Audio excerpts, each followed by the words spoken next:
I was meaning to make this video a few days ago before the Scottish vote, but I was on the move a lot. I was at Encounters Film Festival for like 10 hours a day, so as you can imagine, don't really have enough time to sleep. So Scotland's staying with us for a few more years at least. For quite a few months before the vote, I was pretty so-so on whatever happened. I wasn't really that much interested in the politics of it. I found that both sides seemed to be a bit fakey when it came to their viewpoints and arguments. They just seemed to be fighting over problems that didn't even exist. Just riling people up into either you're with us or you're against us. Do it for your country.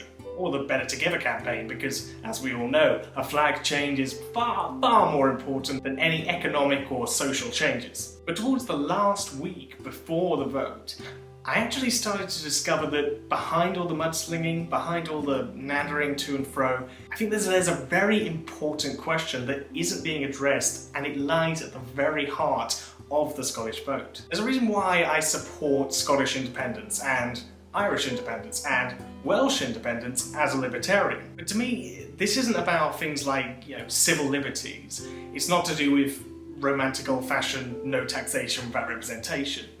It's not due to the fact that Salmond might be a better leader than David Cameron. It's not due to the fact that Scotland is more than capable of surviving on its own, oil or no oil. It's simply due to the fact that when one country does it, there is a slight possibility that other countries, other nations, other counties, whatever, will follow suit. That Northern Ireland might become its own nation, that Wales will finally release itself from England's tight grasp. And then once all that's well and done, why don't we move on to things like counties? What about Cornwall? Cornwall's a pretty nationalistic place, it has its own language, it has its own identity, so why not Cornwall split up from the rest? And because I'm from Devon, well, why not Devon too? Then we'll have Devon on one side and Cornwall on the other, fighting against each other to get the most population possible. And then down the line, what about even further? What about Exeter and Plymouth becoming city-states? And then suddenly we have a Hong Kong and a Singapore of the West. And then after that, well, who knows? Could we go as far as neighbourhood or house countries? But what I'm trying to say here is, devolution is a very, very good thing.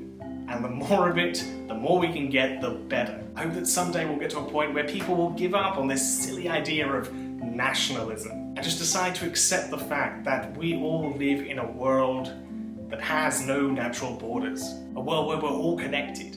A world where, that Jeff Tucker says, with the rise of the internet, there is absolutely no reason to have nation states. So that's why I support Scottish nationalism. Not for the nationalism itself, but for the possibility of better things to come.